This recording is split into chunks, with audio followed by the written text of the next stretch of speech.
আশা ভঙ্গ হলো দর্শকদের। অভিনেতা প্রতীক সেনের সঙ্গে এমনটা হবে কেউই আশা করেননি। প্রতীক সেন নিজের অভিনয় জীবন শুরু করেছিলেন স্টার জলসার খোকাবাবু ধারাবাহিকের মধ্য দিয়ে। এরপর একের পর এক ধারাবাহিকে প্রধান চরিত্রে অভিনয় করে দর্শকের মন জয় করে নিয়েছেন। তিনি সর্বাধিক জনপ্রিয়তা পেয়েছেন মোহর ধারাবাহিক থেকে।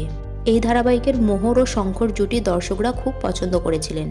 তাই ধারাবাহিক শেষ হয়ে যাওয়ার পরেও দর্শক বারবার কর্তৃপক্ষের কাছে আবেদন করেছিলেন তাদেরকে যেন আবার ফিরিয়ে আনা হয়, এবং দর্শকদের কথা রাখতেই এক্কা দোক্কা ধারাবাহিকে আবারও তাদেরকে ফিরিয়ে আনা হয়েছিল।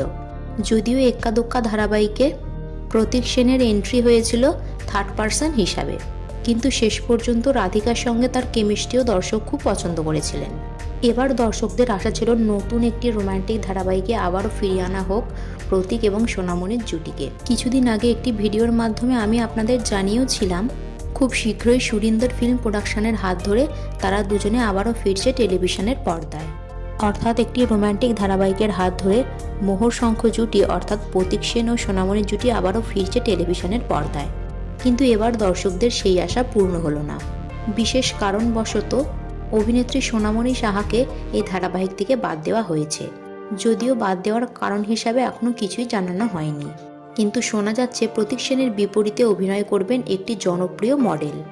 অর্থাৎ এক নতুন মুখ দেখা যাবে প্রতীক সেনের বিপরীতে। হয়তো এনাকে সুযোগ দেওয়ার জন্যই বাদ দেওয়া হয়েছে রাধিকা বা মোহর বা বলতে পারেন সোনামণি সাহার চরিত্রটিকে। আর এই খবরটা প্রতীক সেন এবং সোনামণি সাহার ফ্যানেদের কাছেই মোটেই সুখকর নয়। অন্যদিকে প্রতীক সেনও বারবার তার ইন্টারভিউতে বলেছেন তিনি সবচেয়ে বেশি স্বাচ্ছন্দ্য বোধ করেন সোনামণি সাহার সাথে কাজ করতে। এদিকে তার আশাও ভঙ্গ হলো।